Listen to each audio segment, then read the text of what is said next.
Hellcat.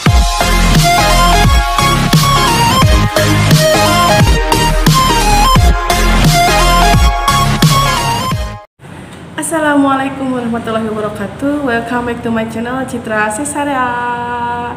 Nah, pembahasan kita kali ini adalah apakah kuning telur itu berbahaya bagi tubuh kita atau sebaliknya. Berawal dari banyak yang mengatakan bahwa jika kita mengkonsumsi kuning telur itu bisa mengakibatkan jerawat, bisulan, dan kenaikan kadar kolesterol dalam tubuh kita. Sebenarnya apakah isu-isu tersebut benar atau sebaliknya? Baiklah, simak penjelasan saya, mudah-mudahan dapat dimengerti ya. Nah, sebelum menjelaskan lebih lanjut tentang kuning telur, telur itu sendiri adalah salah satu bahan makanan di Indonesia yang harganya itu relatif murah, namun memiliki kandungan protein yang sangat tinggi yang baik untuk pertumbuhan dan perkembangan tubuh manusia. Hampir rata-rata semua orang di Indonesia pernah memakan telur, kecuali yang vegetarian ya. Yang vegetarian itu biasanya mereka hanya mengkonsumsi sayuran dan buah-buahan saja, tidak dari sumber makanan hewani. Nah, ada sebagian di mana saat mengkonsumsi telur itu kuning telurnya itu dibuang dan yang dikonsumsi hanya putih telurnya saja. Padahal di dalam kuning telur tersebut ada banyak manfaat sekali yang baik untuk tubuh kita, dan juga bisa digunakan untuk membuat makanan olahan lain yang sumber bahan-bahannya dari kuning telur. Nah, sebenarnya apa sih kandungan yang terdapat pada kuning telur? Apakah itu berbahaya bagi tubuh kita atau mungkin itu sangat baik bagi tubuh kita? Karena sebelum-sebelumnya banyak sekali isu yang mengatakan bahwa kuning telur itu bisa menyebabkan kolesterol atau mungkin jerawatan. Nah, seperti itu. Kita simak dulu ya penjelasannya. Nah, baik, kita akan menjelaskan tentang putih telur. Kandungan apa sih yang terdapat di dalam putih telur? Di dalam putih telur itu memang mengandung protein, tapi untuk kolesterolnya itu memiliki kandungan kolesterol 0 mg. Jadi tidak ada sedikit pun kolesterol yang terkandung di dalam putih telur.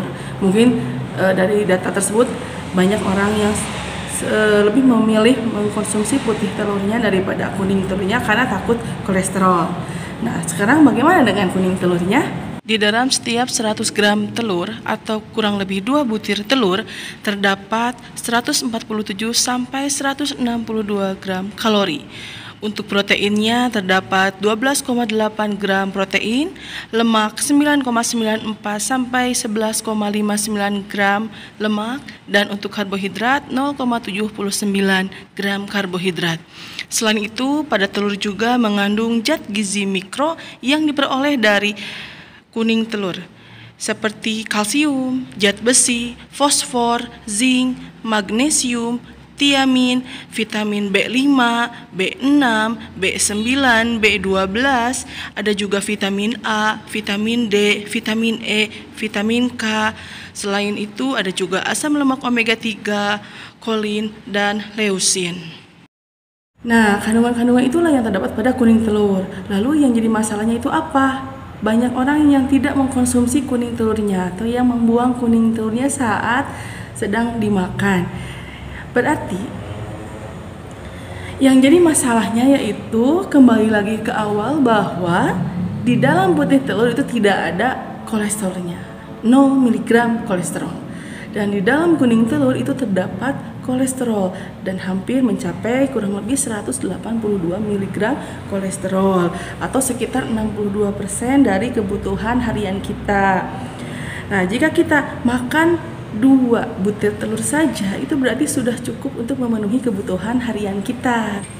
Tapi ada sebagian orang itu yang mengkonsumsi telur itu dalam satu harinya itu lebih dari 2 butir. Berarti itu sudah melebihi dari jumlah kolesterol ya kebutuhan harian kita.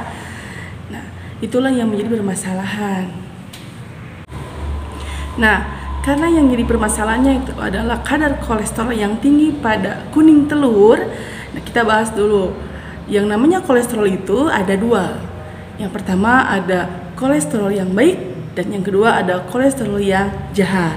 Kolesterol yang baik itu disebut dengan HDL atau High Density Lipoprotein.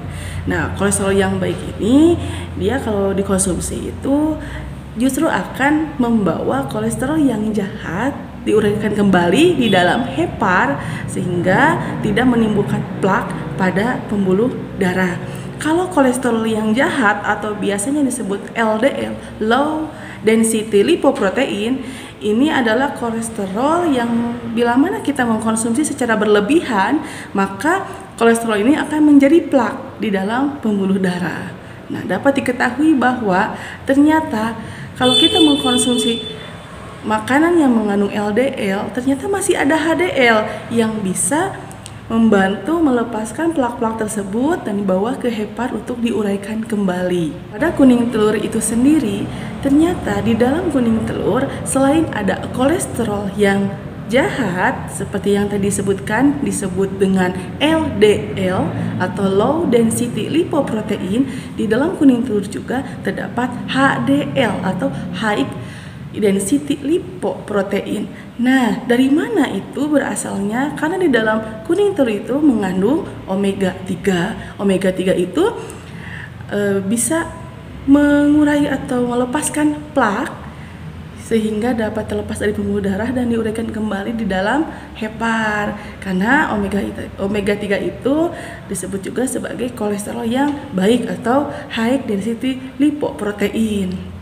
Berarti tidak ada masalah kan selama kita mengkonsumsi dalam jumlah yang wajar, tidak ada masalah jika mengkonsumsi kuning telur. Jadi intinya tidak menyebabkan bisulan atau jerawat dan kolesterol yang tinggi. Tapi itu juga harus diimbangi dengan konsumsi air yang cukup juga. Jangan sampai terjadi gangguan metabolisme karena kita kekurangan cairan yang akhirnya nanti berdampak pada kualitas kulit kita. Tapi meskipun kuning telur itu baik bagi kesehatan kita, tapi ada beberapa orang yang tidak dianjurkan untuk mengkonsumsi kuning telur dalam jumlah banyak atau mungkin dalam jumlah tertentu, yaitu orang dengan gangguan metabolik seperti penyakit diabetes atau mungkin sudah memiliki kolesterol yang tinggi atau penyakit-penyakit lain seperti adanya alergi seperti itu. Jadi harus dikonsultasikan dulu ke dokter.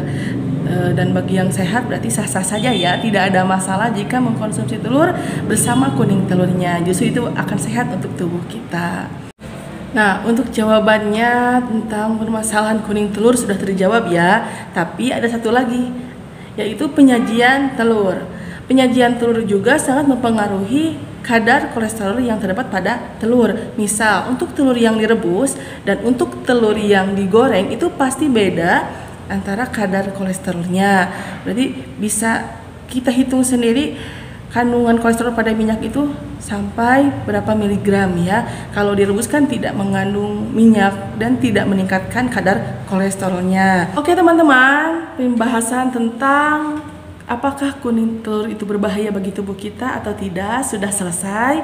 Mudah-mudahan ada manfaatnya. Mudah-mudahan pengetahuan yang saya sampaikan bisa menambah keilmuan kita dan juga bisa menambah keimanan kita kepada Allah Subhanahu wa taala. Karena Allah sudah memberikan rizki pada kita dengan menciptakan telur untuk kita konsumsi, yang mana banyak sekali manfaatnya yang dapat kita ambil. Sekian penjelasan dari aku, jangan lupa di subscribe ya, dan juga aktifkan lonceng notifikasinya biar kapanpun juga bisa dapat ilmu-ilmu yang aku sampaikan ke kalian. Dadah. Hellcat.